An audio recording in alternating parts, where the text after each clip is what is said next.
नमस्कार दोस्तों, आज मैं तुम्हें फिर से एक नई कहानी सुनाने जा रहा हूँ जो भगवान बुद्ध के विचारों के माध्यम से अपने इंद्रियों को काबू में करने की कला को समझना एक गहरी और प्रेरणादायक प्रक्रिया है। ये कथा इस यात्रा को प्रकट करने के लिए एक सशक्त माध्यम हो सकती है। आइए एक कथा के माध्यम से इसे समझते हैं। कपिलवस्तु के राजमहल में एक सुहाना दिन था। राजा शुद्धोधन के पुत्र राजकुमार सिद्धार्थ अपने बचपन के आनंद में मग्न थे।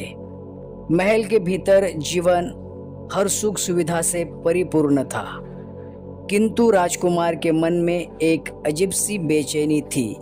वे जीवन के वास्तविक अर्थ को जानने की उत्कंठा से भरे हुए थे। एक दिन राजकुमार सिद्धार्थ ने अपने रथिक के साथ महल से बाहर निकलने का निश्चय किया। इस यात्रा में उन्होंने 4 दृश्यों का साक्षात्कार किया। एक वृद्ध, एक बीमार व्यक्ति, एक मृतक और एक सन्यासी। इन दृश्यों ने राजकुमार के मन में गहरे सवाल उत्पन्न कर दिए। उन्होंने सोचा, जीवन की असली सच्चाई क्या है? क्या केवल भोग विलास और ऐश्वर्य ही जीवन का अर्थ है? राजकुमार सिद्धार्थ ने अपने इंद्रियों के वश में न रहने का निर्णय लिया। एक रात जब महल सो रहा था, उन्होंने पत्नी यशोधरा और पुत्र राहुल को छोड़कर संन्यास का मार्ग चुना। वे वन में जाकर ध्यान और तपस्या में लीन हो गए। कई वर्षों तक उन्होंने कठोर तपस्या की, किंतु उन्हें आत्मज्ञान की प्राप्ति नहीं हुई।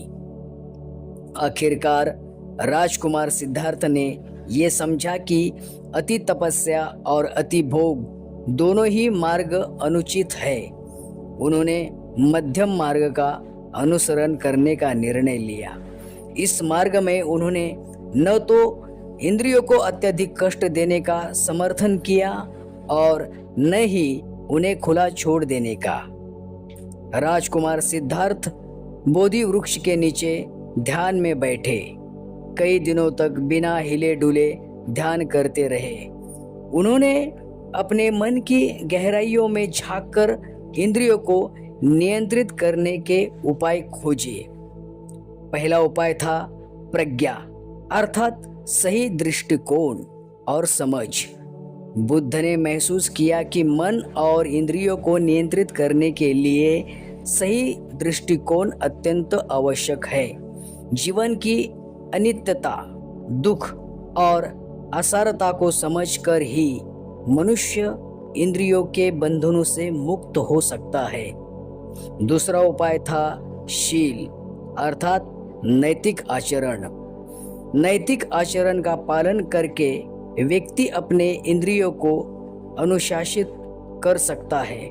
बुद्ध ने 5 प्रमुख शीलों का प्रतिपादन किया: अहिंसा, सत्य, अस्तेय, ब्रह्मचर्य और अपरिग्रह। इनका पालन करके व्यक्ति अपने मन और इंद्रियों को नियंत्रित कर सकता है। तीसरा उपाय था समाधि, अर्थात ध्यान और एकाग्रता। ध्यान के माध्यम से व्यक्ति अपने मन को स्थिर और शांत कर सकता है।